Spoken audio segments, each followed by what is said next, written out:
Dobrodošli kod robota. Treba nam 100. Izvinjavam se, svi su zauzeti. Pa koliko mora da se čeka? Čeka se između 10 i 200 minuta.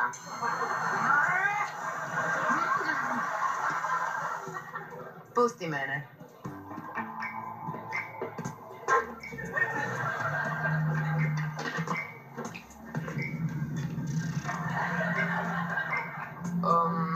Ovo je naš to.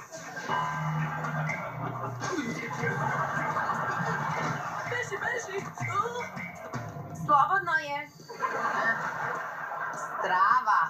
I besplatna hrana. Da, besplatni ostaci. Ja nisam rekao ništa smešno. Nema šanse. Šta, Cat? Ne, to je dođi sa mnom. Fredi! Vidi ko je ovde! Sam, tu si! Ćao! Šta radiš to? Šta se ovde događa? Došao sam u LA jer sam mislio da te Fredi! pregazio. Ovo je moja drugarica Jade. Jade, zar nije sladak moj drugar Fredi?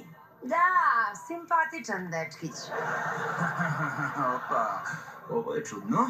Ceo tvoj život je čudan, trebalo je da si navikao do sada. Kad si stigao? Jutros. Da, Fredi i ja se družimo ceo dan. Čekaj, ceo dan si ovde, nisi me nazvao, poslao poruku, a nisi mi ni kupio poklon. Ja hteo sam, ali Cat... Fredi, zakasnit ćemo na obilazak. Obilazak? Vodim Fredi u obilazak Los Angeleskih autoputeva. Da, pogledat ćemo 101, 10, 118, 134. 405, za koji čujem da je širok. Kada moji drugari dođu u LA, mi obilazimo mesta gde su umrli poznati. Ili gde bih ja voljela da umru. Pa, ne smemo da zakasnimo. Ej, idete sa nama? Nema potrebe, ćao. Okej, vidimo se kasnije. Ili ne. Možeš da veruješ u ovo?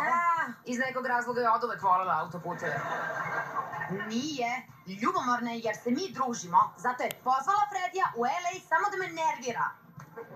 Pa, u mom mestu, mračnom mestu. Da? Mi se ne ljutimo na druge. Mi se svetimo. Zapravo, naljutimo se pa se onda svetimo. I ponekad im usred noći vrata umrljamo lažnom krvlju. Ali sada nema potrebe za tim. I kako mogu da se osvetim Cat što mi je ukrala Fredija? Ne želim da zauzimam strane. Ajde. Okej. Imam osjećaj da ste ti i Fredi bili u vezi. Nisam ponosna na to. Pa, pošto se Cat šeta sa tvojim bivšim... Ne govori to naglas. Ti se smuvaj sa ovim tipom. Zove se Robi i Cat je oduvek bila zaljubljena u njega. U njega?